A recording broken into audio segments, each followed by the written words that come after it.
వర్తమాన భూత భవిష్యత్ కాలములో ఉండు సర్వాధికారియగు దేవుడు, ఆది అంతము లేనివాడు, యుగయుగములు సజీవుడై ఉన్నటువంటి యేసుక్రీస్తు ప్రశస్త నామంలో మీ అందరికీ శుభములు, వందనాలు తెలియజేస్తున్నాను. అందరూ క్షేమంగా ఉన్నారా అండి?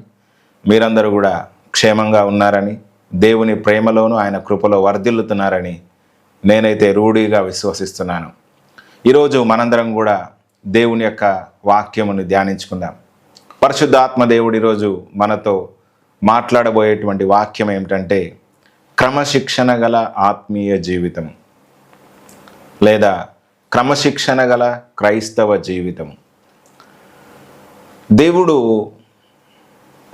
ఒక వ్యక్తిని తన కొరకు పిలిచేటప్పుడు, ఆయన ఒక వ్యక్తిని ఏర్పాటు చేసుకున్నప్పుడు ఆ వ్యక్తికి ఖచ్చితంగా క్రమశిక్షణ నేర్పిస్తాడు.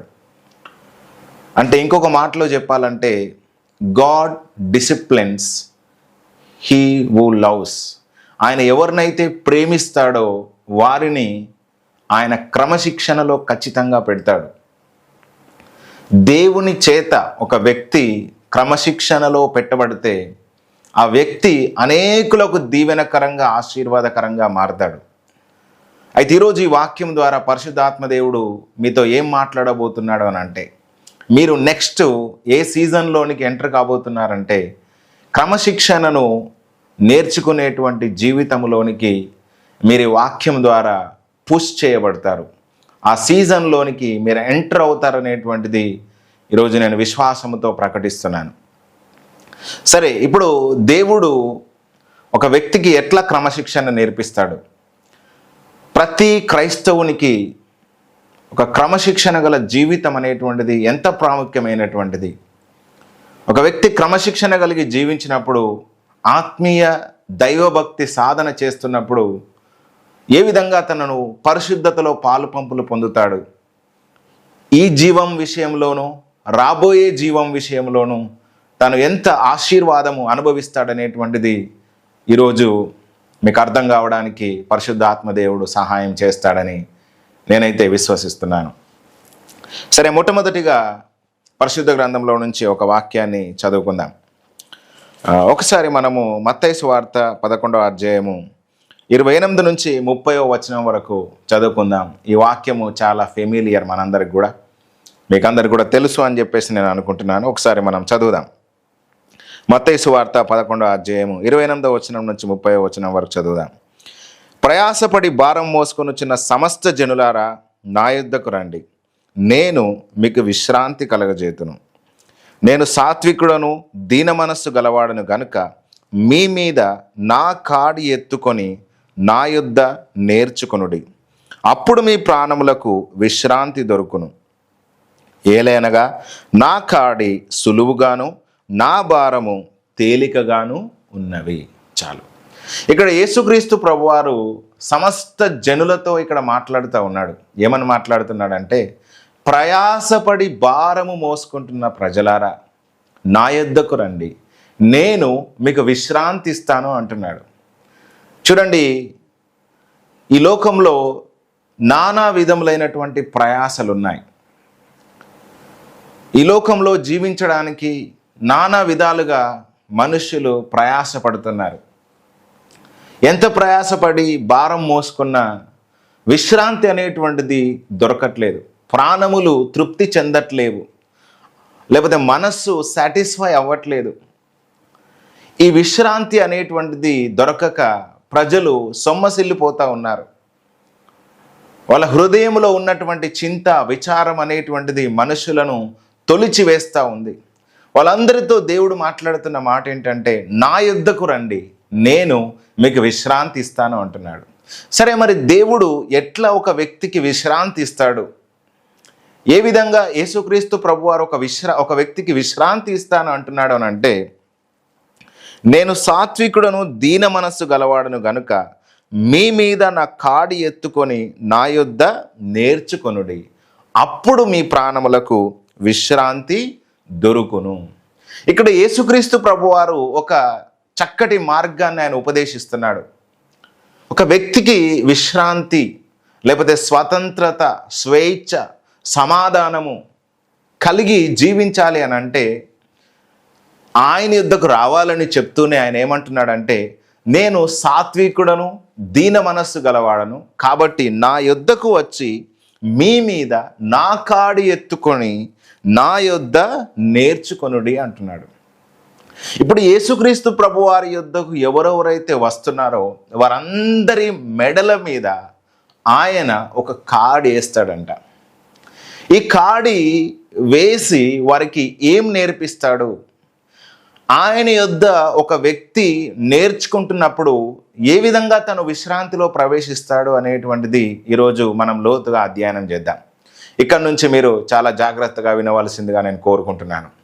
సరే, ఇప్పుడు ఒకసారి మనము ఒక రైతు లేకపోతే ఒక వ్యవసాయం చేసేటువంటి ఒక వ్యవసాయకుడు కనుక మనం చూస్తే, తన పొలాన్ని సేద్యం చేయడానికి ఇప్పుడు అంటే ట్రాక్టర్లు, వివిధములైన అధునాతనమైన వస్తు వాహనాలు వచ్చాయి. కానీ ఇంతకుముందు కాలంలో ఏం చేసేవాళ్ళంటే ఎద్దులతోని పొలాన్ని దున్నేవాళ్ళు, ఎద్దులతోని పొలాన్ని చదును చేసేవాళ్ళు. అయితే ఒక కొత్త ఎద్దుకు పని నేర్పించాలి అంటే, అంతకుముందు అది దున్నలేదనుకోండి, లేకపోతే ఎడ్ల బండికి అది మోయలేదనుకోండి, దానికి పని నేర్పించడానికి రైతు ఏం చేస్తాడంటే, ఒకవైపు అన్ని పనులు నేర్చుకున్నటువంటి ఎద్దును ఒకవైపు కడతాడు, ఇంకొక వైపుకు కొత్తగా పని అలవాటు కానటువంటిది పని నేర్చుకునేటువంటి ఎద్దును ఇంకొక వైపుకు కట్టి ఏం చేస్తాడంటే ఆ పని నేర్పించడానికి ఉపయోగిస్తాడనమాట. అయితే ఆ సందర్భంలో ఏం చేస్తుందనంటే, ఈ పనులన్నీ కూడా నేర్చుకున్నటువంటి ఎద్దు మొత్తము బరువంతటిని కూడా తన మీద వేసుకొని కాడి మాత్రమే, సులువుగా ఉన్నటువంటి కాడి మాత్రమే దాని మీద మోపేటట్టుగా భారమంతా కూడా ఇది మోస్తూ పనిని మెల్లిమెల్లిగా అలవాటు చేయిస్తుంది. అంటే కాడిని అలవాటు చేయిస్తుంది. తర్వాత ఈ విధంగా కొన్ని రోజులు, అంటే ఒక 15 రోజులు, ఒక నెల రోజులు, ఈ విధంగా తను భారము మోస్తున్న కొలది ఎట్లా నడవాలి, ఏ విధంగా ఈ కాడి మోయాలి, ఏ విధంగా బరువులు మోయాలి అనేటువంటిది ఈ ట్రైన్డ్ ఎద్దు, అంటే అన్ని పనులు నేర్చుకున్నటువంటి పనులు రానటువంటి కొత్త ఎద్దుకు మెల్లిమెల్లిగా పనులు నేర్పిస్తుంది. ఆ తర్వాత మెల్లిమెల్లిగా పనులన్నీ కూడా నేర్చుకొని సరి సమానంగా దానితో పాటు బరువులు మోయడం కావచ్చు, దున్నడం కావచ్చు, తన యజమానుడైనటువంటి రైతుకు సహాయం చేయడం కావచ్చు, అది చేస్తుంది అన్నమాట. సరే, ఈ యొక్క ఉపమానాన్ని లేకపోతే ఈ యొక్క ఉదాహరణను మీకు ఎందుకు జ్ఞాపకం చేశానంటే, యేసుక్రీస్తు ప్రభువారు ఒకవైపుకు ఉంటాడు, ఆ ఎడ్ల బండి కట్టినప్పుడు కావచ్చు, లేకపోతే దున్నడానికి ఆ కాడి వేసినప్పుడు కావచ్చు, ఒకవైపు యేసుక్రీస్తు ప్రభు ఉంటాడు, ఇంకో వైపుకు మన మెడ మీద తన కాడి వేస్తాడు. వేసి ఆయన ఏం చేస్తాడట అంటే, ప్రతిరోజు కూడా నేర్పిస్తాడంట ఆత్మీయ జీవితం ఏ విధంగా జీవించాలి, ఒక క్రమశిక్షణ కలిగినటువంటి జీవితం ఏ విధంగా జీవించాలి. నేను సాత్వికుడను, దీన మనస్సు గలవాడను, కాబట్టి నేను మీకు నేర్పిస్తాను. నా యొద్ద మీరు నేర్చుకునేటువంటిది ఏంటి అంటే, క్రమశిక్షణ గల ఆత్మీయ జీవితాన్ని నేను మీకు నేర్పిస్తాను. మీరు ఈ క్రమశిక్షణ గల ఆత్మీయ జీవితాన్ని ఎప్పుడైతే నేర్చుకుంటారో అప్పుడు మీ ప్రాణములు విశ్రాంతి పొందుతాయి, అప్పుడు మీ ప్రాణములు సుఖముగా ఉంటాయి, అప్పుడు మీరు నెమ్మదితో సమాధానంగా జీవిస్తారు అని ఇక్కడ యేసుక్రీస్తు ప్రభు జ్ఞాపకం చేస్తున్నాడు. కొన్నిసార్లు ఏం చేస్తాయండి, అప్పుడప్పుడే బరువు కొత్త ఎడ్ల మీద వేసినప్పుడు అవి కాడి తప్పించుకొని బరువు మోయలేక ఇటు అటు వెళ్తాయి. మళ్ళీ రైతు ఏం చేస్తారంటే కాడి దాని మీద వేస్తాడు, కాడి మళ్ళీ దాని మీద వేసి బరువు కొంచెం తేలిక చేసినప్పుడు అది మెల్లిమెల్లిగా అలవాటై మోస్తూ ఉంటుంది. కొన్నిసార్లు ఎన్నిసార్లు కాడేసిన ఆ ఎద్దు ఏం చేస్తుందంటే తప్పించుకున్నప్పుడు రైతు ఏం చేస్తాడంటే ఆ కోడెను లేకపోతే ఆ ఎద్దును ఏం చేస్తాడంటే దెబ్బలు కొట్టినప్పుడు మళ్ళీ అది వినడానికి లేకపోతే కాడి మోయడానికి అలవాటు పడుతూ ఉంటుంది అన్నమాట. ఇక్కడ కూడా యేసుక్రీస్తు ప్రభు యొద్దకు మనం వచ్చినప్పుడు మన మీద యేసయ్య ఒక కాడి వేస్తా అన్నాడు. ఈ కాడి మన ఆత్మీయ జీవితానికి ఎంతో మేలైనటువంటిది. ఈ కాడి మన ఆత్మీయ జీవితానికి ఎంతో అవసరమైనటువంటిది. దీన్ని మన మెడ మీద వేసి ఆయన మనకు ఏం నేర్పిస్తాడట అంటే, సాత్వికము దీన మనసు కలిగినటువంటి యేసుక్రీస్తు ప్రభువారు తన స్వభావాన్ని, తన లక్షణాన్ని మన లోపల ఆయన పెంపొందించడానికి మనను తర్ఫీదు చేస్తాను అని చెప్పేసి ఇక్కడ జ్ఞాపకం చేస్తున్నాడు. ఇంకా చూస్తే 30వ వచనంలో, ఏలయనగా నా కాడి సులువుగాను నా భారము తేలికగాను ఉన్నవి. ఇక్కడ మరి యేసుక్రీస్తు ప్రభువారు వేసేటువంటి కాడి అంటే క్రమశిక్షణ గల ఆత్మీయ జీవితము అనేటువంటిది ఎంతో కష్టతరంగా ఉంటుందా బ్రదర్? మరి దీన్ని ఏ విధంగా నేను అలవాటు చేసుకోవాలి, దేవుడు ఏ విధంగా దీన్ని నాకు నేర్పిస్తాడు అని ఒకవేళ కనుక మీరు ఈ సమయంలో కనుక నన్ను ప్రశ్నిస్తే దీన్ని కూడా నేను మీకు అర్థం చేయించడానికి ప్రయత్నం చేస్తాను. సరే, ఇప్పుడు యేసుక్రీస్తు ప్రభు యొద్దకు రాకంటే ముందు మనం ఎట్లా ఉన్నామో ఫస్ట్ మనం మాట్లాడుకుందాం. యేసుక్రీస్తు ప్రభు యొద్దకు రాకంటే ముందు మనకు క్రమశిక్షణ అంటే తెలియదు, ఆత్మీయ జీవితమా అంటే అసలే లేదు. ఎందుకంటే మనం ఆత్మీయంగా గుడ్డితనంలో ఉన్నాం, పాపములో ఉన్నాం, చీకటిలో ఉన్నాం, ఎటు పడితే అటు నడిపించబడ్డాం. ఒక వావి వరసలు, పద్ధతులు, లేకపోతే ఒక క్రమశిక్షణ కలిగిన జీవితం అనేటువంటిది లేదు. ప్రార్థించడం అంటే తెలియదు, వాక్యం అంటే తెలియదు, దేవుని మందిరం అంటే తెలియదు, విశ్వాసం అంటే తెలియదు, పరిశుద్ధత అంటే తెలియదు, ఏది చూడాలి ఏది చూడొద్దు, ఏది మాట్లాడాలి ఏది మాట్లాడొద్దు, ఏ విధంగా ప్రార్థన చేయాలి, ఏ విధంగా మనము భారములను భరించాలి, ఇతరుల కొరకు ఏ విధంగా మనము సాక్రిఫైస్ చేయాలి, ప్రేమ ఏంటి, సహనం ఏంటి, కనికరం ఏంటి, ఈ విషయాలు ఏవి కూడా మనకు తెలియదు. మనము దేవుని ప్రేమ చేత ఆకర్షించబడి ఎప్పుడైతే యేసుక్రీస్తు ప్రభు యొద్దకు మనం వచ్చామో ఇమ్మీడియట్గా యేసుక్రీస్తు ప్రభువారు ఏం చేస్తున్నాడంటే మనకు తన కాడి వేసి వీటన్నిటిని కూడా ఆయన ఒకటి వెనక ఒకటి ఆయన మనకు నేర్పించాలి అని చెప్పేసి అనుకుంటున్నాడు. అయితే ఈ వాక్యం వింటున్న మనలో చాలామందికి కూడా దేవుడు నా మీద ఒక కాడి వేశాడు, ఆయన యొద్ద నేను నేర్చుకుంటున్నాను, నేను ఒక డిసైపుల్గా లేకపోతే ఒక శిష్యునిగా నేను తర్ఫీదు పొందుకోవాలి అనేటువంటి ఒక ఆలోచన అనేటువంటిది చాలామందికి కూడా ఉండదు. అందుకే ఎటుబడితే అటు నడిపించబడతా ఉంటారు. క్రైస్తవ జీవితం అనేటువంటిది ఒక శిష్యత్వపు జీవితం. అందుకే యేసుక్రీస్తు ప్రభువారు మత్తయి సువార్త 28వ అధ్యాయంలో ఆయన ఏమన్నాడంటే, సమస్త జనులను శిష్యులనుగా చేయండి అన్నాడు. ఎవరికి శిష్యులనుగా చేయాలి? మీకు శిష్యులా లేకపోతే నాకు శిష్యులా? లేదండి, యేసుక్రీస్తు ప్రభువుకు మనం శిష్యులను తయారు చేయాలి. యేసుక్రీస్తు ప్రభువారు ఆయన బోధకుడు, ఆయన గురువు, ఆయన యజమానుడు. ఆయనకు ప్రతి ఒక్కరు కూడా శిష్యులుగా ఉండాలి. మరి ప్రతి ఒక్కరు శిష్యులు కావడానికి యేసుక్రీస్తు ప్రభువారు తన కాడిని వారి మీద వేసి ఆయన ఏం చేస్తున్నాడంటే తర్ఫీదు ఇస్తాడనేటువంటిది సమయంలో నేను గుర్తు చేస్తున్నాను. సరే, మరి తర్ఫీదు ఇచ్చేటువంటి ప్రాసెస్ ఎట్లా ఉంటుంది అనేటువంటిది కూడా మనము చూద్దాం. ఒకసారి దానికంటే ముందు ఇంకొక మాట మనము చదువుకుందాం. ఒకసారి తిమోతికి రాసిన అపోస్తులైనటువంటి పౌలు తిమోతికి రాసిన తిమోతికి రాసిన మొదటి పత్రిక 4వ అధ్యాయము 8వ వచనము ఒకసారి చదువుదాం.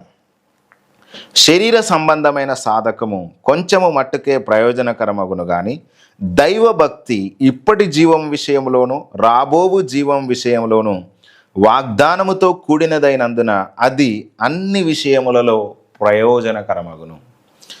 ఇక్కడ చూస్తే అపోస్తులైనటువంటి పౌలు 2 విషయాలను జ్ఞాపకం చేస్తున్నాడు. మొట్టమొదటిది ఏంటిదంటే బాడీలీ ఎక్సర్సైజ్, అంటే శరీర సంబంధమైన ఎక్సర్సైజ్ అంటే సాధకము అంటే క్రమశిక్షణ. రెండవది దైవ భక్తి.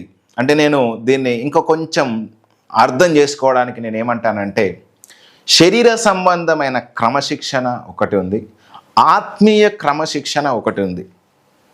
ఈ లోకంలో చాలామంది సాధువులు అనబడినటువంటి వాళ్ళు కావచ్చు, లేకపోతే వివిధములైనటువంటి ఈ లోక సంబంధమైనటువంటి ఆచారాలను లేకపోతే పాటించేటువంటి వారు చేసేది ఏంటంటే శరీర సంబంధమైన సాధకము చేస్తూ ఉంటారు.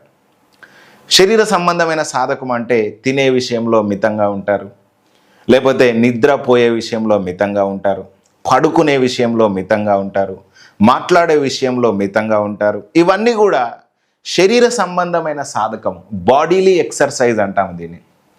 ఈ బాడీలీ ఎక్సర్సైజ్ అనేటువంటిది ఎట్లా ఉందట అంటే కొంచెము మట్టుకే ప్రయోజనకరం. అంటే ఈ భూమి మీద జీవించినన్ని రోజులు అది ఒకవేళ ప్రయోజనకరంగా ఉంటుందేమో. అందుకే అపోస్తలుడైనటువంటి పౌలు మొదటి కొరింథీయులకు రాసిన పత్రిక 9వ అధ్యాయంలో ఏమంటాడంటే, క్షయమగు కిరీటాన్ని పొందుకోవడానికి కొంతమంది మితంగా ఉంటారు. వాళ్ళు పరిగెత్తే విషయంలో, లేకపోతే ఆహారం తినే విషయంలో, నిద్రపోయే విషయంలో, అన్ని విషయాల్లో కూడా వాళ్ళు మితంగా ఉంటారు. ఒక పరుగు పందెంలో పరిగెత్తేటువంటి వాడు అంత మితంగా ఉంటే, అంత క్రమశిక్షణతో ఉంటే, అంత డెడికేటెడ్గా ఉంటే ఆత్మీయ జీవితాన్ని ఎంత క్రమశిక్షణతో కొనసాగించుకోవాలి అనేటువంటిది అక్కడ పౌలు జ్ఞాపకం చేస్తాడనమాట. ఒకసారి మనము చూద్దాం. కొరింథీయులకు రాసిన మొదటి పత్రిక 9వ అధ్యాయము 24వ వచనములో ఒకసారి చూద్దాం. పందెపు రంగమందు పరిగెత్తు వారందరూ పరిగెత్తుదురు గాని ఒక్కడే బహుమానము పొందునని మీకు తెలియదా? అటువలే మీరు బహుమానము పొందునట్లుగా పరిగెత్తుడి. మరియు పందెమందు పోరాడు ప్రతివాడు అన్ని విషయముల యందు మితముగా ఉండును. వారు క్షయమగు కిరీటమును పొందుటకు, మనమైతే అక్షయమగు కిరీటమును పొందుటకు మితముగా ఉన్నాము. కాబట్టి నేను గురి చూడని వాని వలె పరిగెత్తువాడను కాను, గాలిని కొట్టినట్లు నేను పోట్లాడుటలేదు. కానీ ఒకవేళ ఇతరులకు ప్రకటించిన తర్వాత నేనే భ్రష్టుడనై పోదునేమో అని నా శరీరమును నలగగొట్టి దానిని లోపరుచుకొనుచున్నాను. చాలు. ఇక్కడ 2 విషయాలను మళ్ళీ ఇక్కడ పౌలు జ్ఞాపకం చేస్తున్నాడు. మొట్టమొదటిది ఏంటిదంటే, ఒక పందెపు రంగంలో పరిగెత్తు వారందరూ పరిగెత్తుతారు కానీ ఒక్కడే బహుమానం పొందుకుంటాడు. కాబట్టి బహుమానం పొందేంతగా పరిగెత్తండి అని చెప్తూ, పందెమందు పోరాడేటువంటి ప్రతి వాడు అన్ని విషయములలో ఎట్లా ఉంటాడంట? మితంగా ఉంటాడంట. అంటే నేనేమంటానంటే, ఇంకొక మాటలో ఒక పందెపు రంగములో పోరాడేటువంటి వాడు, ఒక పరుగు పందెం కావచ్చు, లేకపోతే ఒక క్రికెట్ కావచ్చు, ఒక హాకీ కావచ్చు, ఏ ప్లేయర్ అయినా సరే అతడు మితంగా ఉంటాడు. వాళ్ళకు ఒక కోచ్ ఉంటాడు. ఏం చేస్తాడండి? ఎన్ని గంటలకు నిద్రపోవాలి, ఎన్ని గంటలకు లేవాలి, ఏ ఆహారం తినాలి, ఎంత ఎక్సర్సైజ్ చేయాలి, ఎంత పరిగెత్తాలి, ప్రతిదినం ఎన్ని గంటలు ఆడాలి, ఇదంతా కూడా ఏం చేస్తారండి? ప్రతిరోజు కూడా వాళ్ళు ఏం చేస్తారు? బోధిస్తారు. ప్రతిరోజు కూడా ట్రైనింగ్ ఇస్తారు. అప్పుడు ఒలింపిక్స్ గేమ్స్ కావచ్చు, కామన్వెల్త్ గేమ్స్ కావచ్చు, లేకపోతే నేషనల్ గేమ్స్ కావచ్చు, లేకపోతే స్టేట్ లెవెల్ కాంపిటీషన్స్ కావచ్చు, వచ్చినప్పుడు అందులో వాళ్ళు ఆడి ఏం చేస్తారండి? ఒక మెడల్స్ను వాళ్ళు సాధిస్తారు, బహుమానాలని వాళ్ళు పొందుకుంటారు. ఒక పందెపు రంగములో పోరాడేటువంటి వాడే, ఒక పరిగెత్తేటువంటి వాడే అన్ని విషయాల్లో మితంగా ఉండి తన శరీరాన్ని నలగొట్టుకొని లోపరుచుకొని తను ప్రయాసపడి ఒక కిరీటాన్ని లేకపోతే ఒక బహుమానాన్ని పొందుకోవడానికి అంత మితంగా, అంత కఠినంగా తన శరీరానికి శిక్షణ ఇస్తూ ఉంటే ఏం చేయాలంట? అన్నిటికంటే అక్షయమగు కిరీటాన్ని పొందుకోవాల్సినటువంటి మనము, లేకపోతే జీవ కిరీటాన్ని పొందుకోవడానికి పిలువబడినటువంటి మనము, మహిమ కిరీటాన్ని పొందుకోవడానికి పిలువబడినటువంటి మనము, అక్షయ కిరీటాన్ని పొందుకోవడానికి పిలువబడినటువంటి మనము ఎట్లా ఉండాలంటే అన్ని విషయములలో మితముగా ఉండాలి అంటున్నాడు. అందుకే గాలికి కొట్టుకొని పోయినట్లుగా నేను కొట్టుకొని పోవట్లేదు, లేకపోతే ఒక గురి చూడని వాని వల్ల నేను ప్రయాసపడట్లేదు. నాకు ఒక గురి ఉంది, నాకు ఒక లక్ష్యం ఉంది. నేను అక్షయ కిరీటాన్ని పొందుకోవడానికి పాటుపడుతున్నాను, పరిశుద్ధతలో పాలు పంపులు పొందుకోవడానికి పాటుపడుతున్నాను. కాబట్టి నా శరీరాన్ని నలగొట్టుకొని లోపరుచుకొనుచున్నాను అని ఇక్కడ పౌలు తన యొక్క సీక్రెట్ను, తన యొక్క రహస్యాన్ని ఇక్కడ జ్ఞాపకం చేస్తూ ఉన్నాడు అనమాట. అంటే చూడండి, ఇక్కడ మనం అర్థం చేసుకోవాల్సినటువంటి విషయం ఏమిటంటే, దేవుడు అనగా యేసుక్రీస్తు ప్రభువారు మన మీద కాడి వేసి మనకు నేర్పిస్తున్నటువంటి మొట్టమొదటి అంశము, లేకపోతే మొట్టమొదటి విషయం ఏమిటంటే, అక్షయమగు కిరీటము మన కొరకు దేవుడు దాచిపెట్టి ఉన్నాడు. దానిని మనం పొందుకోవడానికి, లేకపోతే నీతి కిరీటము మనము పొందుకోవడానికి, దేవుడు సిద్ధపరిచినటువంటి బహుమానములన్నిటినీ మనం పొందుకోవడానికి ఈ భూమి మీద ఒక గురి కలిగి జీవించడానికి, ఒక పరిశుద్ధ ప్రవర్తనతో ఈ భూమి మీద జీవించడానికి, ఒక నీతి నియమాలతో జీవించడానికి ఆయన మనకేం చేస్తున్నాడంటే తర్ఫీదు ఇస్తున్నాడు. ఈ తర్ఫీదు ఇచ్చే క్రమంలో మన శరీరాన్ని, లేకపోతే మన యొక్క ఇచ్చలను, లేకపోతే మన యొక్క దురాశలను నలగొట్టి దేవుని ఆత్మకార్యములు మన ద్వారా జరగడానికి ఆయన మనల్ని సిద్ధపరుస్తాడనేటువంటిది ఈ సమయంలో నేను జ్ఞాపకం చేస్తున్నాను. కాబట్టి ఈరోజు ఈ వాక్యం వింటున్న నా ప్రియమైన స్నేహితులారా, సహోదర సహోదరులారా, దేవుని చేత ఒక వ్యక్తి తర్ఫీదు పొందితే ఆ వ్యక్తి అనేకులకు దీవెనకరంగా, ఆశీర్వాదకరంగా మార్చబడతాడు. కాబట్టి యేసుక్రీస్తు ప్రభువారు మన మీద వేసినటువంటి కాడి మన ప్రాణములకు విశ్రాంతి ఇస్తుంది. ఆ కాడి ఏంది అంటే క్రమశిక్షణ గల జీవితము. చూడండి, ఉదాహరణకు ఒకవేళ మీకు పిల్లలు ఉంటే, లేకపోతే తల్లిదండ్రులైనటువంటి వారందరూ కూడా పిల్లలకు కొన్ని కాడులు పెడతారు చిన్నప్పటి నుంచే. లేకపోతే 2 సంవత్సరాలు 3 సంవత్సరాలు రాగానే వాళ్ళకి ఏం కార్డు పెడతారండి? ఎడ్యుకేషన్, విద్య, లేకపోతే చదువు అనేటువంటి కార్డుని పెడతారు. ప్రతిరోజు కూడా ఏం చేస్తారండి? వాళ్ళను స్కూల్కి పంపిస్తారు. పొద్దున లేచి వాడు ఏం చేయాలండి? పొద్దున్న లేస్తేనే రెడీ అయ్యి స్కూల్కి వెళ్ళి ఆ స్కూల్లో పొద్దున్న నుంచి సాయంత్రం దాకా అక్కడ ఉండి వాళ్ళు చెప్తున్న పాఠాలన్నీ కూడా నేర్చుకొని, ఎట్లా ఉండాలి, ఏ విధంగా రాయాలి, ఏ విధంగా చదవాలి అన్నీ కూడా నేర్చుకొని మళ్ళీ ఎగ్జామ్స్ పెడితే ఆ ఎగ్జామ్స్ రాసి, ఇదంతా కూడా 1 సంవత్సరం పాటు ఒక్క క్లాస్ వాళ్ళు చదువుతారు. సుమారుగా ఒక 20-25 సంవత్సరాలు తమ యొక్క జీవితంలో, అంటే ఒక 1/4 ఏజ్, ఒక 25% ఆఫ్ ఏజ్ అనేటువంటిది కేవలము చదువుల నిమిత్తమే వాళ్ళు ఖర్చు చేస్తున్నారు. లేకపోతే తల్లిదండ్రులు అనేటువంటి వారు ఆ కాడిని పిల్లల మీద పెడుతున్నారు. ఎందుకండి మరి అన్ని సంవత్సరాలు ఆ పిల్లలకు ఆ కాడి అనేటువంటిది పెట్టాలి అంటే? చూడండి, ఆ కాడి, ఆ చదువు అనే కాడి లేకపోతే గనుక ఆ పిల్లవాడు ఎదగలేడు, లేకపోతే నేర్చుకోలేడు, సొసైటీలో రాబోయే కాలంలో బతకలేడు అని చెప్పేసి తల్లిదండ్రులైనటువంటి వారు పిల్లలకు ఏం చేస్తారంటే విద్యాబుద్ధులు నేర్పించడానికి ఆ స్కూల్లో, లేకపోతే ఆ సెంటర్స్లో, కోచింగ్ సెంటర్స్లోనూ ఎందులో ఒక దాంట్లో ఏం చేస్తారు? జాయిన్ చేస్తారు. ఆ కాడి పెట్టడం వల్ల కొంచెము కష్టమే అది. పిల్లలకు చలికాలం వస్తుంది, ఎండాకాలం వస్తుంది, లేకపోతే వర్షాకాలం, ప్రతిరోజు కూడా తయారు కావాలి, వెళ్ళాలి, అక్కడ చెప్తున్న క్లాసెస్ వినాలి, నేర్చుకోవాలి, సాధన చేయాలి, మళ్ళీ ఎగ్జామ్స్ రాయాలి. ఇదంతా కూడా ఒక ప్రాసెస్. ఈ ప్రాసెస్ అంతా కూడా ఆ పిల్లవాడు, లేకపోతే ఆ యొక్క విద్యార్థిని ఆ ప్రాసెస్ అంతా కూడా వెళ్తూ ఉన్నప్పుడు ఒకరోజు ఏమవుతుందండి? అతడు ఒక మంచి ఉద్యోగం సంపాదించడమో, లేకపోతే ఒక కంపెనీ ప్రారంభించడమో, ఒక వ్యాపారం ప్రారంభించడమో చేస్తాడు. తన కుటుంబాన్ని తను పోషించుకోవడానికి, తన కాళ్ళ మీద తను నిలబడడానికి, అనేకులకు ఇంకా సహాయం చేయడానికి అతడు, లేకపోతే ఆమె సహాయకురాలుగా నిలబడుతుంది అనేటువంటిది గ్రహించి తల్లిదండ్రులైనటువంటి వారు ఏం చేస్తారు? ఆ కాడి, చదువు అనే కాడిని వాళ్ళ మీద వేస్తారు. అంటే చూడండి, ఇది కొంత మట్టుకు కొంచెము కఠినంగానే, బాధగానే అనిపించిన చివరికి అది మంచి ఫలాన్ని ఇస్తుంది. చూడండి, కొంతమంది పిల్లలు ఎటు పడితే అటు తల్లిదండ్రులు చెప్పిన మాట వినక, చదువుకోమంటే చదువుకోక ఏం చేస్తారు? ఇష్టం వచ్చినట్టుగా తిరుగుతారు. సర్టెన్ ఏజ్ వచ్చిన తర్వాత వాళ్ళకు సరైన అవకాశాలు ఈ మన ప్రాంతంలో దొరకకపోయినప్పుడు ఏం చేస్తారండి? వాళ్ళు ఏ పని పడితే ఆ పని చేయడము, ఎక్కడికి పడితే అక్కడికి వెళ్ళడము చేసి తాము నానా అవస్థలు పడుతూ ఉంటారు. అంటే చూడండి, ఆ బాల్య దినములలోనే ఆ కాడి, చదువు అనే కాడి వాళ్ళ మీద మోపినప్పుడు తల్లిదండ్రులు దాన్ని అలవాటు చేసుకొని శ్రద్ధగా చదువుకొని ఉంటే కనుక ఆ పరిస్థితి అనేటువంటిది వారికి వచ్చి ఉండేది కాదు.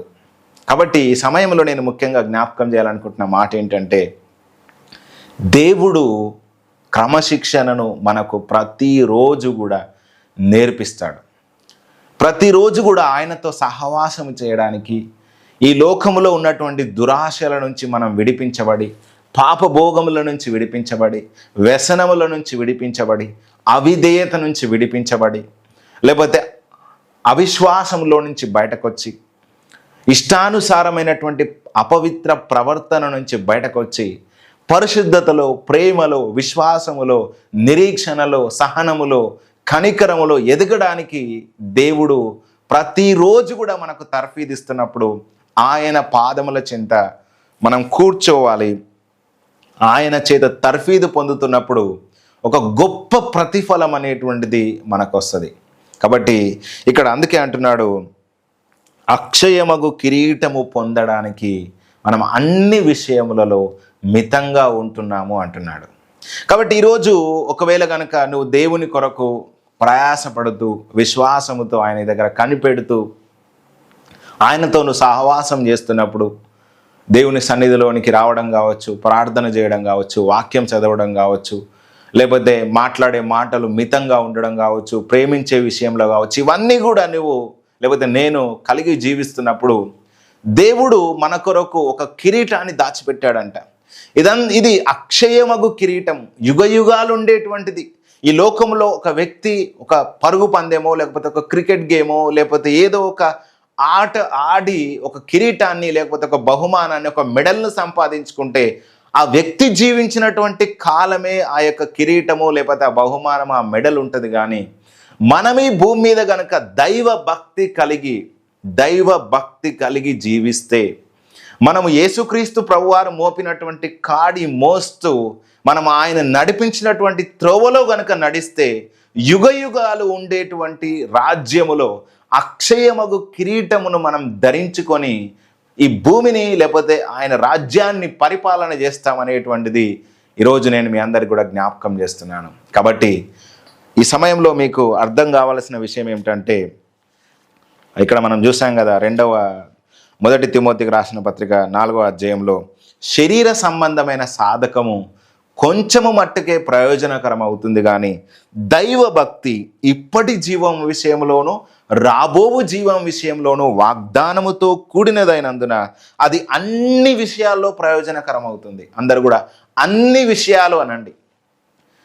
ప్రతి విషయంలో దైవ భక్తి అంటే క్రమశిక్షణ గల ఆత్మీయ జీవితము అన్ని విషయాల్లో ప్రయోజనకరం అవుతుంది. ఇప్పటి జీవం విషయంలోనూ రాబోవు జీవం విషయంలోనూ. అంటే మనం ఈ భూమి మీద మరణించిన తర్వాత మళ్ళీ జీవించేటువంటి జీవితం ఒకటి ఉంది. ఆ జీవించేటువంటి జీవితానికి కూడా ఇప్పుడు మనం కలిగి ఉన్న దైవ భక్తి అంటే క్రమశిక్షణ గల ఆత్మీయ జీవితం అనేటువంటిది ఉపయోగపడుతుంది, అది ప్రయోజనకరం అవుతుంది అని ఇక్కడ పౌలు జ్ఞాపకం చేస్తున్నాడు. కాబట్టి ఈ సమయంలో మనందరం కూడా దేవునికి ఒక ప్రార్థన చేయాలి. ప్రభువా, ఈ రోజు నుంచి నాకు నేర్పించండి అయ్యా, నాకు క్రమశిక్షణ నేర్పించండి. ఎటు పడితే అటు నేను కొట్టుకొని పోతున్నాను, ఒక నియమము లేకపోతే ఒక విధానం అనేటువంటిది నాకు లేదు అయ్యా, నాకు నేర్పించండి అని చెప్పేసి కనుక ఒకవేళ ప్రార్థన చేస్తే దేవుడు ఖచ్చితముగా తన నియమాలను మనకు నేర్పిస్తాడు. ఇంగ్లీష్లో ఒక కొటేషన్ ఉంటుందండి, ఏంటంటే the person of Jesus loves you, the principles of Jesus prosper you. అంటే దాన్ని తెలుగులో ఏమంటారంటే, యేసుక్రీస్తు ప్రభువు ఒక వ్యక్తిగా నిన్ను ఆయన ప్రేమిస్తాడు, అయితే ఆయన నియమాలు ఆయన నిబంధనలు నిన్ను ఆశీర్వాదములోనికి నిన్ను అభివృద్ధిలోనికి నడిపిస్తాయి అనేటువంటి దాని అర్థం. మళ్ళొకసారి చెప్తాను, the person of Jesus loves you, the principles of Jesus prospers you. అంటే ఈ భూమి మీద నువ్వు వృద్ధి చెందాలి అని అంటే, అదేవిధంగా యుగ యుగాలు ఉండేటువంటి రాజ్యంలో నువ్వు శక్తి చేత బలము చేత అధికారము చేత మహిమ చేత జీవించాలి అని అంటే ప్రిన్సిపల్స్, రూల్స్ అండ్ రెగ్యులేషన్స్ అనేటువంటివి కలిగి మనం జీవించాలి. క్రమశిక్షణ గల ఆత్మీయ జీవితంలో మొట్టమొదటిగా మనము జీవించేటువంటి వైఖరి ఎట్లా ఉంటుంది అని అంటే ప్రిన్సిపల్స్, అంటే ఒక నియమ నిబంధనలతో కూడిన జీవితం అనేటువంటిది మనకు అలవాటు కావాలి. మళ్ళొకసారి చెప్తాను, నియమ నిబంధనలతో కూడినటువంటి జీవితం ఇది చాలా ప్రాముఖ్యమైనటువంటిది. యేసుక్రీస్తు ప్రభువులోనికి మనం వచ్చిన తర్వాత మనకు దేవుడు మెల్లిమెల్లిగా తన ఆజ్ఞలను, తన విధులను, తన నియమాలను, తన కట్టడలను, తన చట్టములను, తన యొక్క విధానాలన్నింటినీ కూడా మన లోపల నెరవేర్చడానికి ఆయన మనల్ని రూపాంతరపరుస్తాడు. ఈ రూపాంతరపరిచేటువంటి ప్రక్రియ ఎట్లా ఉంటుందంటే మెల్లిమెల్లిగా మనము తన వశమైపోయినట్టుగా ఉంటుంది. ఒకవేళ మనం దానికి తిరుగుబాటు చేసినప్పుడు ఆయన దాన్ని శిక్షిస్తూనే మళ్ళీ కరెక్ట్ చేస్తూనే మళ్ళీ ప్రేమిస్తూనే మనని నడిపించేటువంటి విధానం ఉంటుంది అన్నమాట. సరే, ఇంకొక మాటను కూడా మనము చూద్దాం, ఎట్లా ఉంటుంది అనేటువంటిది ఒకసారి మనం అర్థం చేసుకుందాం. ఒకసారి మనము తిమోతికి రాసిన 2వ పత్రిక 2వ అధ్యాయము 3వ వచనం నుంచి మనం చదువుదాం. క్రీస్తు యేసు యొక్క మంచి సైనికుని వలె నాతో కూడా శ్రమను అనుభవించుము. సైనికుడు ఎవడును యుద్ధమునకు పోవునప్పుడు తన్ను దండులో చేర్చుకుని వారిని సంతోష పెట్టవలనని ఈ జీవన వ్యాపారములలో చిక్కుకొనడు. మరియు జట్టి అయిన వాడు పోరాడినప్పుడు నియమ ప్రకారము పోరాడకుంటే వానికి కిరీటము దొరకదు. మళ్ళీ ఇక్కడ పౌలు అంటున్నాడు తిమోతితో, జట్టి అయిన సైనికుడు నియమ ప్రకారము పోరాడకుంటే వానికి కిరీటము దొరకదు. క్రీస్తు యేసు యొక్క మంచి సైనికుని వలె నాతో కూడా శ్రమను అనుభవించుము. హల్లెలూయా. ఇక్కడ క్రీస్తు యేసు యొక్క మంచి సైనికుడు అంట.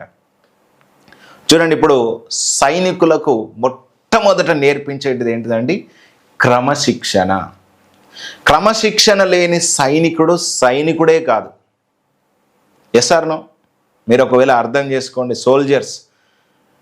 సోల్జర్స్కు ఫస్ట్ నేర్పించేది ఏంటంటే క్రమశిక్షణ నేర్పిస్తారు. వాళ్ళు ప్రొద్దున ఇన్ని గంటలకు లేవాలంటే అన్ని గంటలకు లేస్తారు అంతే. ప్రొద్దున అన్ని గంటలకు లేచి వాళ్ళ డైలీ ఒక దినచర్య ఉంటుంది. ఆ దినచర్య ఏం చేస్తారండి?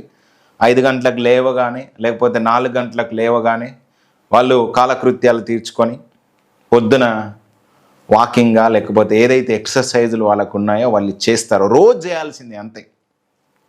వాళ్ళకు మెజర్మెంట్ ప్రకారము భోజనం పెడతారు. ఎక్కువ పెట్టరు, తక్కువ పెట్టరు, అంతే తినాలి. తర్వాత ఎంతసేపు పడుకోవాలో అంతేసేపు పడుకోవాలి. లేకపోతే ఏవేవైతే నియమ నిబంధనలు ఉంటాయో వాటన్నిటిని కూడా తూచా తప్పకుండా సోల్జర్ పాటించాల్సిందే. అప్పుడే అతడు యుద్ధము చేయగలడు, అప్పుడే తన శత్రువును మట్టు పెట్టగలడు, అప్పుడే తన దేశం కొరకు తను బహుగా ప్రయాసపడగలడు. జట్టి అయిన సైనికుడు నియమ ప్రకారము పోరాడకుంటే కిరీటము దొరకదు. కిరీటము దొరకదు అని అంటే తన శత్రువు మీద విజయము సాధించలేడు. అందుకే ఏమంటున్నాడంటే అపోస్తలుడైనటువంటి పౌలు, క్రీస్తు యేసునందు ఒక మంచి సైనికుని వలె నువ్వు పోరాడము. మంచి సైనికుడు ఎట్లా పోరాడతాడట అంటే నియమ ప్రకారం పోరాడతాడు అంటాడు. కాబట్టి క్రమశిక్షణలో మొట్టమొదటిది ఏంటిదంటే నియమ ప్రకారము మనం పోరాడాలి. ఇప్పుడు పిల్లలకు తల్లిదండ్రులు వేసే క్రమశిక్షణలో మొట్టమొదటిది ఏంటిదంటే ఆ స్కూల్లో జాయిన్ చేయడం. ఇప్పుడు మనం కూడా దేవుడు నేర్పించేటువంటి బడిలో మనం జాయిన్ అయ్యాం. ఇప్పుడు ఆయన ఏం చేస్తున్నాడంటే ఆయన మన మీద ఒక కాడి వేసి మనకు తన నియమ నిబంధనలు నేర్పిస్తూ ఉన్నాడు. ఈ నియమ నిబంధనలు నేర్పిస్తున్న క్రమంలో మొట్టమొదటిది మన మీద వేసిన కాడి ఏంటంటే జనరల్గా నేను చెప్తున్నాను, ప్రార్థన చేసుకోవడం, వాక్యము ధ్యానించడం, దేవుని మందిరానికి క్రమంగా వెళ్ళడం, నీవు సంపాదిస్తున్న సంపాదనలో 10వ భాగము దేవునికి ఇవ్వడం, ఎవరైనా పేదలు లేకపోతే సమస్యలో ఉన్నవారు కనబడితే వారికి సహాయం చేయడం, కుటుంబం గురించి నువ్వు శ్రమపడడం, కష్టపడి వారిని పోషించడం, లేకపోతే పరిశుద్ధత కలిగి జీవించడం, ప్రేమ కలిగి జీవించడం, ఇవన్నీ కూడా ఒక నియమ నిబంధనలు. దానికి సంబంధించిన అన్నీ కూడా ఆయన మనకు ఈ పరిశుద్ధ గ్రంథంలో రాయించి పెట్టాడు. కాబట్టి ఈ కాడి అనేటువంటిది మనం మోస్తున్నప్పుడు ఇనిషియల్గా మొట్టమొదటిగా అది ఎట్లా అనిపిస్తుంది అంటే భారంగా అనిపిస్తుంది. దేవుడు పెట్టేటువంటి కాడి తేలికనే, కానీ మనం దాన్ని అలవాటు చేసుకునే క్రమంలో ఇనిషియల్గా భారంగా అనిపిస్తుంది. కానీ దాన్ని మనం అలవాటు చేసుకున్నప్పుడు గొప్ప ఫలాన్ని మనకిస్తుంది అనేటువంటిది ఈరోజు నేను మీకు జ్ఞాపకం చేస్తున్నాను. కాబట్టి ఈరోజు ఇంతవరకు మీరు ఒకవేళ కనుక క్రమశిక్షణ లేని జీవితాన్ని ఒకవేళ మీరు జీవించవచ్చు. ప్రార్థించే విషయంలో ఆన్ ఆఫ్ అంటే ఒకరోజు చేసి ఒకరోజు చేయక, ఒకరోజు బైబిల్ చదివి ఒకరోజు చదవక, ఒక వారం చర్చికి వెళ్ళి ఇంకో వారం వెళ్ళక, ఈ విధంగా క్రమశిక్షణ లేనటువంటి జీవితాన్ని ఒకవేళ మీరు ఇంతవరకు కలిగి ఉన్నారు కావచ్చు. ఈ రోజు నుంచి గనక ఒకవేళ మీరు క్రమశిక్షణ కలిగినటువంటి జీవితం, ప్రతిరోజు ఉదయం, ప్రతిరోజు మధ్యాహ్నం, ప్రతిరోజు రాత్రి వాక్యం చదవడం, ప్రార్థన చేసుకోవడం, వాక్యం చదవడం, ప్రార్థన చేసుకోవడం, దేవుని మాటకు చెవియొగ్గడం, ఆయన నడవవలసిన త్రోవలో మనం నడవలసిన త్రోవలో ఆయన మనల్ని నడిపించమని చెప్పేసి వేడుకోవడం, ఈ విధంగా మనం చేస్తూ ఉన్నప్పుడు దేవునికి మనం అతి సమీపమై ఆయనలో మనం ఏకమై మనము ఆయన యొక్క లక్షణాలలో మనం పాలు పంపులు పొందుతామనేటువంటిది ఈ సమయంలో నేను జ్ఞాపకం చేస్తున్నాను. కాబట్టి ఏమంటున్నాడంటే నియమ ప్రకారము పోరాడాలి అంటున్నాడు. ఇంకేమంటున్నాడంటే ఈ జీవన వ్యాపారములలో చిక్కుకొనడు. లేకపోతే ఇంకేమంటున్నాడంటే దండులో చేర్చుకున్న వాడిని సంతోష పెట్టవలనని ఈ జీవన వ్యాపారములలో చిక్కుకొనడు. ఏ గుడ్ సోల్జర్, ఒక నియమ ప్రకారంగా పోరాడేటువంటి సైనికుడు యుద్ధములో తన్ను చేర్చుకున్న వాన్నే సంతోష పెట్టాలి అని అనుకుంటాడు. అదేవిధంగా ఈరోజు యేసుక్రీస్తు ప్రభువారి యొక్క దండులో మనల్ని ఆయన చేర్చుకున్నాడు. కాబట్టి మనము కూడా యేసుక్రీస్తు ప్రభువును సంతోష పెట్టాలని మనం ఈ భూమి మీద జీవిస్తున్నప్పుడు ఈ జీవన వ్యాపారములలో మనం చిక్కుకోవద్దు. ఈ జీవన వ్యాపారములు అంటే ఈ లోక సంబంధమైనటువంటివి వ్యాపారములు, ఈ లోక సంబంధమైనటువంటి ఆ యొక్క భోగములు, ఈ లోక సంబంధమైనటువంటి దురాశలు, శరీరాశ కావచ్చు, నేత్రాశ కావచ్చు, జీవపుడంబము కావచ్చు, ఇవన్నీ కూడా తండ్రి వలన పుట్టినవి కావు. ఇవి అపవాది జనింపజేసినటువంటివి. ఇందులో పడి లోకంలో ఉన్నటువంటి వారందరూ కూడా దైవభక్తిని వదిలిపెట్టి, సత్య మార్గమును వదిలిపెట్టి గుడితనంలో జీవిస్తూ ఉన్నారు. కాబట్టి ఈరోజు క్రమశిక్షణ కలిగిన ఆత్మీయ జీవితంలో మొట్టమొదటిగా మనం చేయాల్సింది ఏంటంటే ఈ జీవన వ్యాపారంలో చిక్కుకోకుండా నియమ ప్రకారము పోరాడేటువంటి మంచి సైనికునిగా, జట్టి అయినటువంటి సైనికునిగా మనము ఈ భూమి మీద జీవించాల్సినటువంటి అవసరత ఎంతగానో ఉంది. కాబట్టి ఈరోజు నా ప్రియమైన సహోదర సహోదరులారా, మనందరికీ దేవుడు అట్టి శక్తి అనుగ్రహించునుగాక. మనం చాలాసార్లు కూడా ఈ జీవన సంబంధమైన వ్యాపారంలో చిక్కుకుంటాం. అంటే ఈ లోకములో చాలా దేవుని నుంచి లాగేసేటువంటివి, దేవుని నుంచి పక్కకు తోసేటువంటివి ఎన్నో ఉన్నాయి.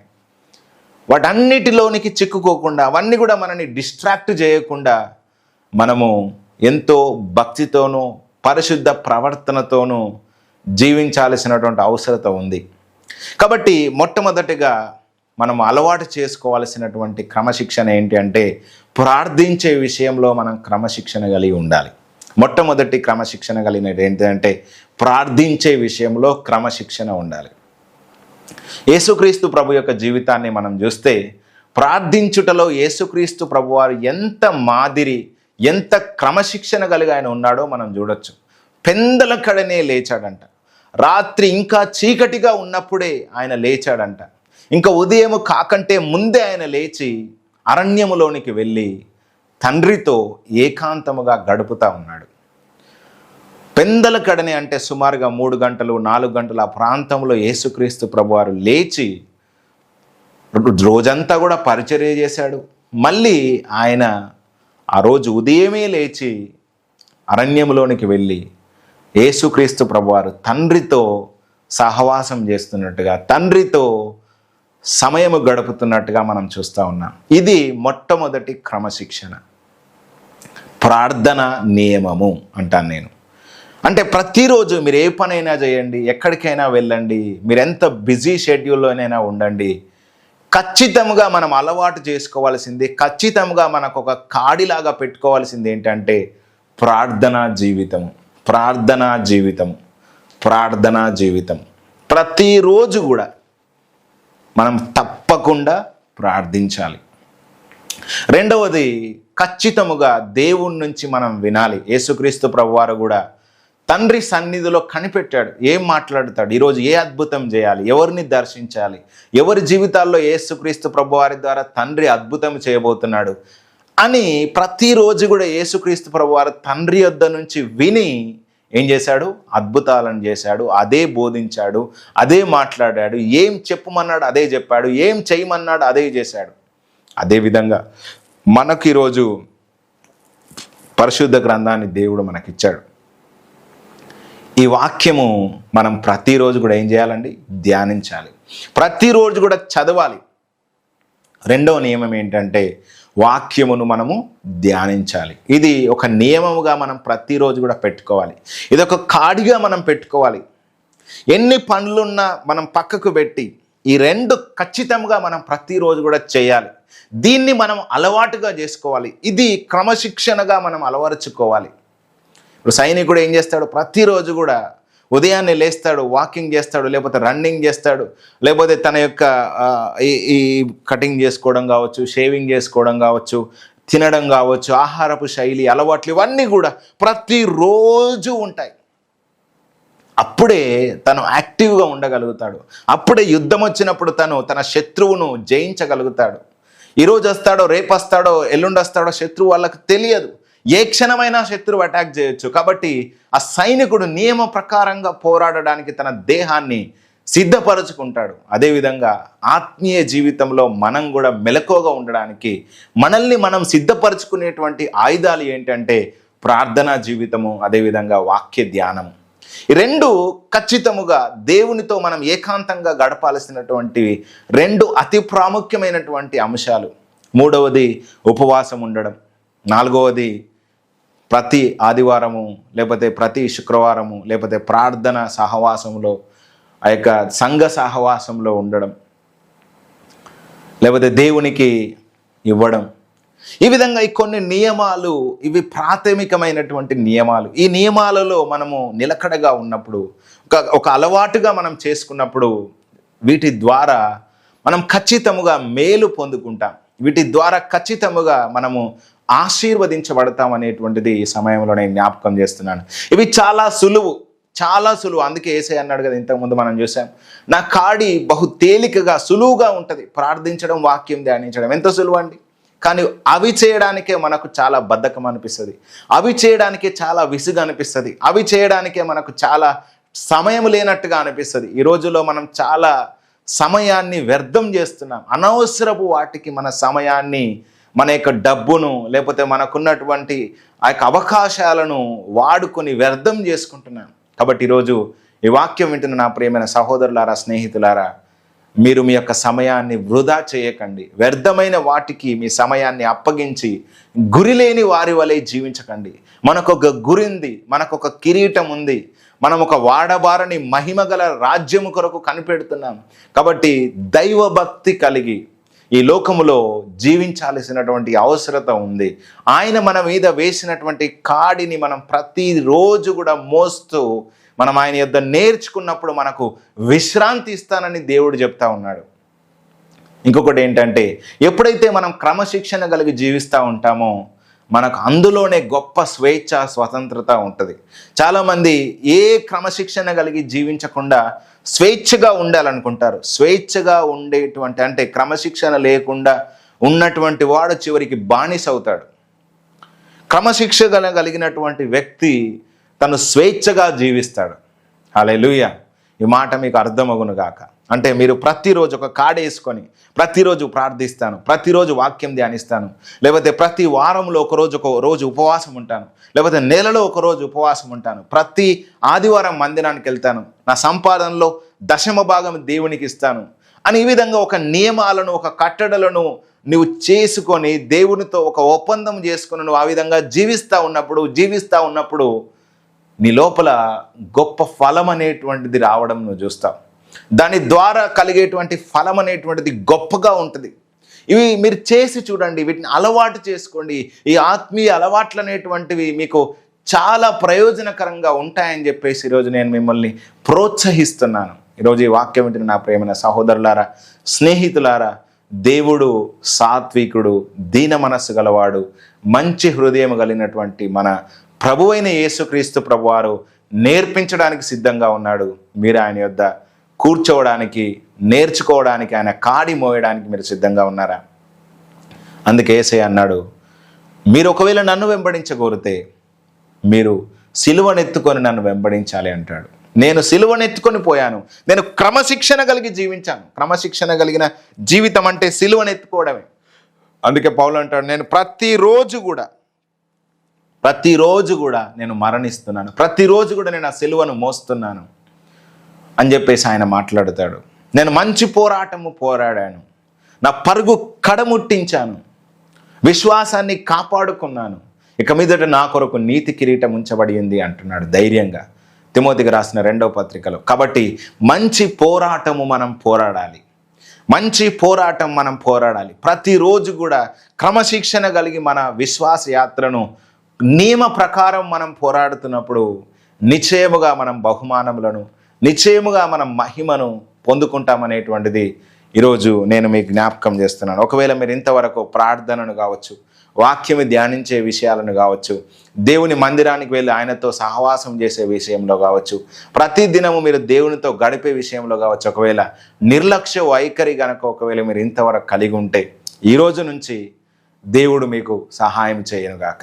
ఒక క్రమశిక్షణ కలిగి ప్రతిరోజు ఒక అలవాటుగా, ఒక నియమ ప్రకారంగా మీరు చేసుకొని గనక ఒకవేళ మీరు ముందుకు వెళ్తూ ఉంటే ఖచ్చితంగా మీరు దీవించబడతారని నేనైతే విశ్వసిస్తున్నాను. సరే, ఇప్పుడు మరి దేవుడు ఎవరిని క్రమశిక్షణలో పెడతాడు అనేటువంటిది కూడా మనం చూద్దాం. మొట్టమొదటిగా మనం చూస్తే ఒకసారి సామెతల గ్రంథము 3వ అధ్యాయము, సామెతల గ్రంథము 3వ అధ్యాయంలో ఈ మాట రాయబడి ఉంటుంది. చూద్దాం. సామెతల గ్రంథం 3వ అధ్యాయం 11వ వచనంలో మనం చూస్తే 11, 12వ వచనంలో, నా కుమారుడా యెహోవా శిక్షను తృణీకరించవద్దు. ఇక్కడ శిక్షణ అని అంటే NIV న్యూ ఇంటర్నేషనల్ వర్షన్లో ఎట్లా ఉంటుందంటే క్రమశిక్షణను తృణీకరించవద్దు, ఆయన గద్దింపునకు వెసుకవద్దు. తండ్రి తనకు ఇష్టుడైన కుమారుని గద్దించు రీతిగా యెహోవా తాను ప్రేమించు వారిని గద్దించును.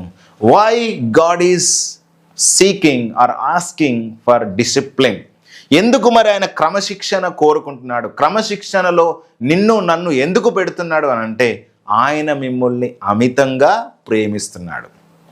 ఇప్పుడు తండ్రి కానీ తల్లి కానీ వారి పిల్లలకు క్రమశిక్షణ ఎందుకు నేర్పిస్తారండి? వాళ్ళను ప్రేమిస్తున్నారు. వాడు పెద్దవాడైన తర్వాత ప్రయోజకుడు కావాలి, అనేకులకు వాడు ఉపయోగపడాలనే ఉద్దేశంతోని పిల్లలకు క్రమశిక్షణ నేర్పిస్తారు. అదేవిధంగా తండ్రి, మన ఆత్మలకు తండ్రి అయినటువంటి ఆయన ఏం చేస్తున్నాడంట? శిక్షిస్తున్నాడంట. అందుకే చెప్తున్నాడు, నా కుమారుడా యెహోవా చేసే క్రమశిక్షణను తృణీకరించవద్దు, ఆయన గద్దింపునకు వెసుకవద్దు. తండ్రి తనకు ఇష్టుడైన కుమారుని గద్దించు రీతిగా యెహోవా తాను ప్రేమించు వారిని గద్దించును. ఎవరిని ఆయన క్రమశిక్షణలో పెడతాడట అంటే తను ప్రేమించేటువంటి వారిని క్రమశిక్షణలో పెడతాడు. ఈరోజు ఆయన నిన్ను డిసిప్లిన్ చేయిస్తున్నాడు, లేకపోతే వాక్యము నీకు వినిపిస్తున్నాడు అని అంటే ఆయన నిన్ను ప్రేమిస్తున్నాడని అర్థం. ఆయన నిన్ను క్రమశిక్షణలో పెట్టడం ద్వారా ఏమి నీ జీవితంలో నుంచి బయటకు తీసుకొస్తాడని అంటే ఒకసారి మనం చూద్దాం. ఇదే హెబ్రీ పత్రిక 12వ అధ్యాయము 5-6 వచనాల్లో అక్కడ సొలొమోన్ రాసినటువంటి మాటల్ని ఇక్కడ కోట్ చేస్తూ పౌలు దాన్ని కంటిన్యూషన్లో జ్ఞాపకం చేస్తాడు. 7వ వచనం నుంచి ఒకసారి చదువుదాం. శిక్షాఫలము పొందుటకై మీరు సహించుచున్నారు, దేవుడు కుమారులనుగా మిమ్మును చూచున్నాడు. తండ్రి శిక్షింపని కుమారుడెవడు? కుమారులైన వారందరూ శిక్షలో పాలుపంపులు పొందుచున్నారు. మీరు పొందని ఎడల దుర్బీజులే గాని కుమారులు కారు. ఒక తండ్రి క్రమశిక్షణలో ఒక కుమారుణ్ణి పెట్టకపోతే ఆ కుమారుడు ఫలించలేడంట, అతడు దుర్బీజుడు అవుతాడంట, అతడు కుమారుడు కానే కాడంట. అందుకే ఇంకేమంటున్నాడో చూడండి, కుమారులైన వారందరూ శిక్షలో పాలుపంపులు పొందుచున్నారు. ఖచ్చితంగా తండ్రి కుమార్తెను కానీ కుమారుణ్ణి కానీ క్రమశిక్షణలో పెడితేనే వారిని ప్రేమిస్తున్నట్టు. ఈ రోజుల్లో చాలామంది తల్లిదండ్రులు పిల్లలకు క్రమశిక్షణ నేర్పించట్లేదు. అందుకే వాడు ఎటు పడితే అటు పెరుగుతున్నాడు. ఏం మాట్లాడాలో నేర్పించట్లేదు, ఎలా ప్రవర్తించాలో నేర్పించట్లేదు, ఎలా జీవించాలో నేర్పించట్లేదు. ఇష్టానుసారంగా పిల్లలు పెరుగుతూ ఉన్నారు. అందుకే ఏ ప్రయోజకులు కానటువంటి, ఏ ప్రయోజనం లేనటువంటి పిల్లలుగా తయారవుతూ ఉన్నారు. కాబట్టి ఈరోజు ఈ వాక్యం వింటున్న మీరు తల్లిదండ్రులు అయితే ఖచ్చితంగా మీ పిల్లలను మీరు ప్రేమిస్తే వారిని మీరు తప్పకుండా క్రమశిక్షణలో పెట్టండి. వారికి కొన్ని బాధ్యతలు పెట్టండి, వారికి కొన్ని నియమ నిబంధనలు పెట్టండి, వారికి కొన్ని కాడులను అలవాటు చేయించండి. ప్రార్థన చేయించడం, లేకపోతే వాక్యము చదివించడం, లేకపోతే మందిరానికి తీసుకురావడం, లేకపోతే విశ్వాసంలో వారిని ఎదిగించడం, ఇవన్నీ కూడా ఖచ్చితంగా వారికి బాల్య దినముల నుంచే ఒక కాడిగా వారి మీద పెట్టినప్పుడు వారు దీవించబడతారు, ఆశీర్వదించబడతారు అనేటువంటిది ఈరోజు నేను జ్ఞాపకం చేస్తున్నాను. అందుకే ఇక్కడ అంటున్నాడు, ఒకవేళ తండ్రి గనక శిక్షించకపోతే వాడు దుర్బీజుడవుతాడు. అంటే వాడు ఎందుకు పనికి రాకుండా పోతాడు? ఆత్మలకు తండ్రి అయినటువంటి పరలోకమందున్న తండ్రి నీవు నేను దుర్బీజులం కావాలని కావట్లేదు ఆయన. నీవు నేను ఫలించకుండా ఉండాలని చెప్పేసి ఆయన అనుకోవట్లేదు. అందుకే మనల్ని ఏం చేస్తున్నాడంట? క్రమశిక్షణలో పెడుతున్నాడు అంటున్నాడు. ఆ క్రమశిక్షణ ఎట్లా ఉంటుందట అని అంటే మరియు శరీర సంబంధులైన తండ్రులు మనకు శిక్షకులై ఉండిరి, వారి యందు భయభక్తులు కలిగి ఉంటుంది. అట్లయితే ఆత్మలకు తండ్రి అయిన వానికి మరి ఎక్కువగా లోబడి బ్రతకవలను కదా. వారు కొన్ని దినముల మట్టుకు తమకిష్టం వచ్చినట్టు మనలను శిక్షించిరి, కానీ మనము తన పరిశుద్ధతలో పాలు పొందవలనని మన మేలు కొరకే ఆయన శిక్షించుచున్నాడు. Why Jesus Christ is disciplining us? ఎందుకు ఆయన క్రమశిక్షణలో మనల్ని పెడుతున్నాడంటే ఆయన పరిశుద్ధతలో పాలు పంపులు పొందడానికి. అంటే సమస్త విధములైనటువంటి అపవిత్రత నుంచి మనం బయటకు రావాలంటే ఆత్మకు మనం ట్యాప్ కావాలి, ఆత్మకు మనం కనెక్ట్ కావాలి. ఆత్మకు ఎట్లా కనెక్ట్ అవుతాం? మరి పరిశుద్ధ ఆత్మలోనికి మనం ఎట్లా నడిపించబడతామంటే the two spiritual thing, that is prayer and reading the word. ప్రార్థన ద్వారా, వాక్యము ధ్యానించడం ద్వారా మనం ఆత్మలోనికి వెళ్ళిపోతాం. కాబట్టి ఈ రెండు సింపుల్ థింగ్స్ను ఖచ్చితంగా మనం ఒక కాడిగా వేసుకున్నప్పుడు ఏమవుతామంట? పరిశుద్ధతలో మనం పాలు పంపులు పొందుతామంట. తన పరిశుద్ధతలో పాలు పంపులు పొందాలని ఆయన మనల్ని క్రమశిక్షణలో పెడుతున్నాడు. కొన్నిసార్లు మనం వినకపోతే ఆయన మనల్ని శిక్షిస్తాడు, ఆయన మనల్ని గద్దిస్తాడు, ఆయన మనల్ని బుద్ధి చెబుతాడు. కొన్నిసార్లు శ్రమలను, లేకపోతే ఇబ్బందులను, లేకపోతే కష్టముల గుండా ఆయన మనల్ని తీసుకెళ్తాడు. ఈ విధంగా ఆయన మనకేం నేర్పిస్తాడు? క్రమశిక్షణ నేర్పిస్తాడు. అయితే క్రమశిక్షణ నేర్చుకునే సమయంలో ఎట్లా ఉంటుందట అంటే 11వ వచనంలో, ప్రస్తుతమందు సమస్త శిక్షయు దుఃఖకరముగా కనబడునే గాని సంతోషకరముగా కనబడదు, అయినను దాని యందు అభ్యాసము కలిగిన వారికి అది నీతియను సమాధానకరమైన ఫలం ఇచ్చును. చివరిగా మనం ఈ క్రమశిక్షణలో పెరుగుతూ ఉన్నప్పుడు ఏమవుతుందట అంటే నీతి అనేటువంటి సమాధానకరమైన ఫలం ఇస్తుంది. అదేవిధంగా పరిశుద్ధతలో మనం పాలు పంపులు పొందుతాం. క్రమశిక్షణ కలిగి జీవిస్తూ ఉన్నప్పుడు అది దుఃఖకరంగా అనిపిస్తుందంట. ఎందుకు ప్రతిరోజు చేయాలా? ఎందుకు ప్రతిరోజు చదవాలా? ఎందుకు ప్రతిరోజు ప్రతి ఆదివారం వెళ్ళాలా? లేకపోతే ఎందుకు ప్రతిరోజు ఇది చేయాలా అని చెప్పేసి కొన్నిసార్లు విసిగొచ్చిన మనం చేయాల్సిందే. ఏమవుతుందనంటే ఇది ప్రస్తుతమందు సమస్త శిక్షయు దుఃఖకరముగా కనబడునే కానీ సంతోషకరంగా కనబడదు. డిసిప్లిన్డ్ లైఫ్ అనేటువంటిది చాలా కష్టం అనిపిస్తుంది, చాలా కష్టతరం అనిపిస్తుంది. కానీ దాన్ని అభ్యాసం చేసుకున్నప్పుడు, దాన్ని అలవాటుగా చేసుకున్నప్పుడు అది గొప్ప ఫలము, నీతి అనేటువంటి ఫలాన్ని ఇస్తుందంట. అది సమాధానకరమైన ఫలము. ఇంకొక మాటలో చెప్పాలంటే విశ్రాంతి అని యేసయ్య ఏదైతే అన్నాడో ఆ విశ్రాంతి మనకిస్తుంది. కాబట్టి దేవుడు మన కొరకు ఉద్దేశించింది, నిర్దేశించింది ఏంటంటే ఈ లోకంలో మనం జీవించుచున్న కాలం అంతయు కూడా క్రమశిక్షణ కలిగిన క్రైస్తవ జీవితం మనం జీవించాలి. నువ్వు ఒకవేళ ఒక ఉద్యోగం ఒక స్థలంలో నువ్వు చేస్తున్నావు కావచ్చు, వ్యాపారం ఒక స్థలంలో చేస్తున్నావు కావచ్చు, లేకపోతే పరిచర్య చేస్తున్నావు కావచ్చు, లేకపోతే చదువుకుంటున్నావు కావచ్చు, ఏం చేసినా నీతో పాటు ఉన్నటువంటి వాళ్ళు ఒకవేళ క్రైస్తవులు కాదు కావచ్చు, వాళ్ళకు దేవుడు అంటే తెలియదు కావచ్చు, వాళ్ళు ఏ క్రమశిక్షణ లేకుండా వాళ్ళు జీవిస్తున్నారు కావచ్చు. కానీ ఈరోజు మనము తప్పకుండా క్రమశిక్షణ కలిగిన జీవితము, దైవభక్తి గల జీవితము, పరిశుద్ధ ప్రవర్తనలోనికి నడిపించే ఆత్మీయ జీవితాన్ని ఖచ్చితంగా మనము అలవాటు చేసుకోవాలని ఈ సమయంలో నేను పరిశుద్ధ ఆత్మ చేత ప్రేరేపించబడి మీతో మాట్లాడుతూ ఉన్నాను. మనం పరిశుద్ధ గ్రంథంలో కనుక చూస్తే దానియేలు అనేటువంటి వ్యక్తి ఆయన ఎంత పరిశుద్ధంగా, ఎంత నీతిగా ఆయన జీవించాడు, ఎంత క్రమశిక్షణ కలిగిన ఆత్మీయ జీవితాన్ని జీవించాడనేటువంటిది మనం కనుక ఒకవేళ చూస్తే అతడు ప్రతి విషయంలో కూడా మనం మొదటి అధ్యాయం నుంచి కూడా చదివితే అతని ఆహారపు అలవాట్లు కావచ్చు, తన ప్రార్థన జీవితం కావచ్చు, తను పనిచేసే చోట కావచ్చు, ఎక్కడ కూడా తన క్రమశిక్షణలో ఎక్కడ తప్పిపోలేదండి. ఆ బబులోను దేశంలోనికి వారిని చెరలోనికి తీసుకొని పోయినప్పుడు రాజులు తినేటువంటి భోజనం వాళ్ళకి పెట్టారు. షద్రాక్, మేషక్, అబేద్నెగో, దానియేలు అనేటువంటి వారికి వారు డైరెక్ట్ వచ్చి చెప్పారు, నాకు శాకాహారం మాకు కావాలి అని. వాళ్ళు అక్కడ పర్మిషన్ తీసుకొని 10 రోజుల మట్టుకు మమ్మల్ని పరిశీలించండి, పరీక్షించండి. ఒకవేళ మా ముఖములు చిన్నబుచ్చినట్లయితే, ఒకవేళ మా ముఖములలో కళ గనక లేకపోయినట్లయితే మమ్మల్ని రాజులు తినే భోజనం మాకు పెట్టండి అని అడిగారు వాళ్ళు. ఆ 10 రోజులు పరీక్షించిన తర్వాత అందరి ముఖముల కంటే వీళ్ళ ముఖములు తేజస్సుతో ఉన్నాయంట. చూడండి, అక్కడ మనము మొదటి అధ్యాయంలో కనుక చదివితే భోజనము విషయములో క్రమశిక్షణ కలిగి ఉన్నారు వాళ్ళు. తర్వాత 2వ అధ్యాయంలోనికి మనం చదివితే దానియేలు దేవునితో సహవాసం కలిగి ఉండే విషయంలో, దేవుని నుంచి వినే విషయంలో, దేవుని నుంచి ఆ కళలు దర్శనాలు చూసే విషయంలో క్రమశిక్షణ కలిగి ఉన్నాడు. తర్వాత 6వ అధ్యాయంలోనికి మనం వస్తే దేవునికి ప్రార్థన చేయొద్దని చెప్పేసి ఒక చట్టాన్ని, శాసనాన్ని తీసుకొని వచ్చినప్పుడు దానికి ఏమాత్రం కూడా భయపడకుండా దానియేలు ముమ్మారు మోకరించి తన ఇంటి పైకప్పు మీదకి వెళ్ళి యెరూషలేము తట్టు కిటికీలను తెరిచి ముమ్మారు ప్రతిరోజు ప్రార్థన చేస్తూ స్తుతిస్తూ వచ్చిన అలవాటు తను కలిగి ఉన్నాడు. అంటే చూడండి, ఈ విధంగా దానియేలు క్రమశిక్షణ కలిగిన ఆత్మీయ జీవితాన్ని కలిగి జీవించినప్పుడు దేవుడు ఎన్నో సంగతులను దానియేలుకు బోధించాడు, జ్ఞానం ఇచ్చాడు, తెలివిచ్చాడు, వివేచన ఇచ్చాడు. అంత్యకాలములో జరిగేటువంటి సంగతులను కూడా దానియేలు బోధించాడు. ఇప్పటికీ కూడా దానియేలు గ్రంథంలో రాసినటువంటి ఆ యొక్క దర్శనం యొక్క భావాలు మనకు అర్థం కానటువంటి స్థితిలో ఉన్నాయి. చూడండి, అంత గొప్ప మర్మములను, అంత గొప్ప సంగతులను దేవుడు విప్పి చెప్పినట్టుగా మనం చూస్తూ ఉన్నాం. కాబట్టి ఒక క్రమశిక్షణ కలిగినటువంటి ఆత్మీయ జీవితం కలిగినటువంటి వ్యక్తి దేవుడి నుంచి గొప్పగా పొందుకుంటాడనేటువంటి దానికి ఉదాహరణే దానియేలు.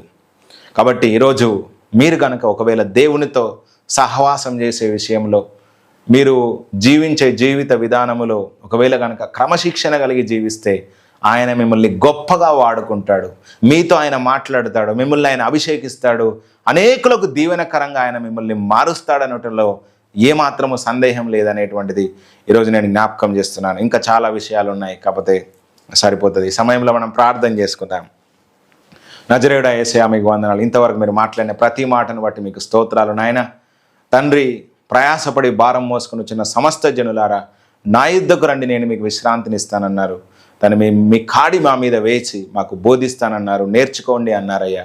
కాబట్టి క్రమశిక్షణ కలిగిన జీవితం ఈ రోజు నుంచి నాకు, మాకు, మా అందరికీ దయచేయమని ప్రార్థన చేస్తున్నాను.